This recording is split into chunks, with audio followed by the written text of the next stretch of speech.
الله لا إله إلا هو الحي القيوم نزل عليك الكتاب بالحق مصدقا لما بين يديه وأنزل التوراة والإنجيل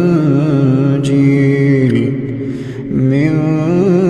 قبل هدى للناس وأنزل الفرقان إن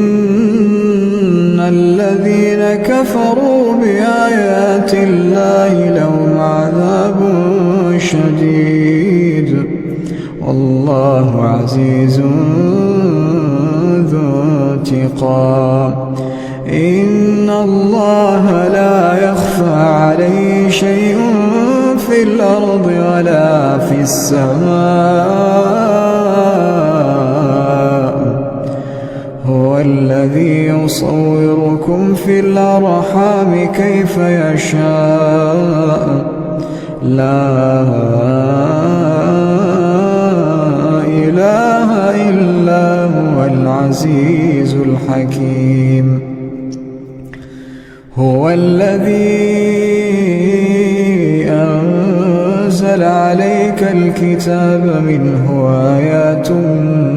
محكمات هن أم الكتاب وأخر متشابهات فأما الذين في قلوبهم زيغ فيتبعون ما تشابه منه ابتغاء الفتنة وابتغاء تأويله وما يعلم تأويله إلا الله والراسخون في العلم يقولون آمنا